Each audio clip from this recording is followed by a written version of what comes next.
Welcome to Greenbiz Studio. I'm Heather Clancy, the editorial director of Greenbiz, and I'm joined by Mustan Lalani. He is the global director of environmental policy with Tetra Pak. Mustan, thank you for joining us. Thanks for having me. I think it would be useful if we spend a moment on Tetra Pak and the company. They're based in Sweden. 1950s, you've been around since. What is the take on sustainability, and how has it been part of the philosophy of the company since its very beginning? Sure, there's quite a heritage. Our founder, Dr. Ruben Rausing, coined the phrase, "A package should save more than it costs."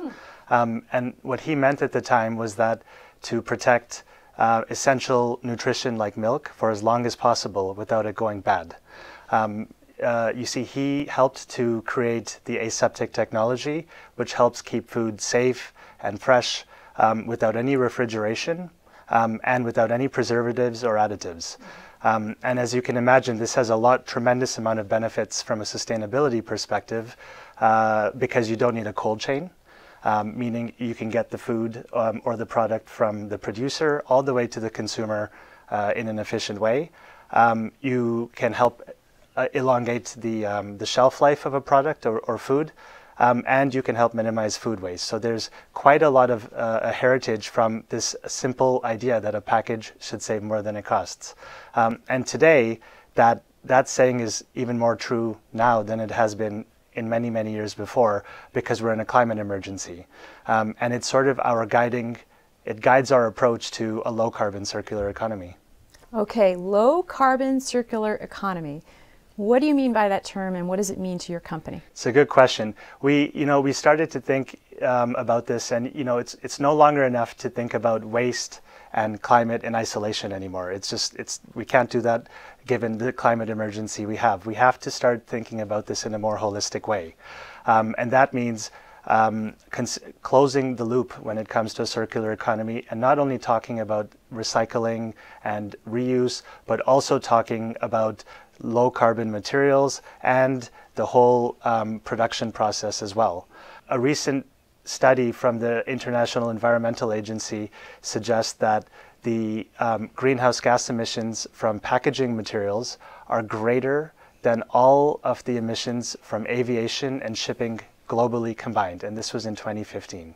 So, to say that we can only rely on recycling to get us out of the climate emergency is nonsense. We're just not going to get there that way. So we need a new way to think. And so we came together and said, as Tetra Pak, we have to join this thinking together and call it a low carbon circular economy. And for this, we need to look at not only the recycling element, but also which materials we use. We need low carbon materials. We need to promote those in public policy, and we need investments to get those into scale and into production as fast as we need. And we also have to take a serious think about which high carbon materials we use today and which ones we may need to phase out over a period of time as well. That is some ambitious goal. So where have you come so far, and where do you hope to move the needle?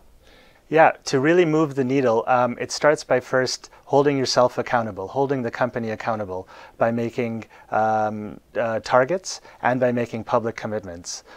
In 2011, we set a target to cap our climate emissions across the value chain to 2010 levels by 2020 while continuing to grow the business. And I'm proud to say we've achieved that earlier than expected.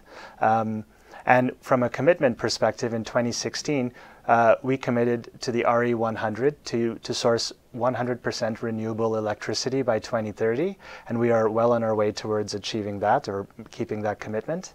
And we are the first in the food packaging industry to have our science-based targets approved for climate reduction plans. So it starts with making commitments and with setting external targets.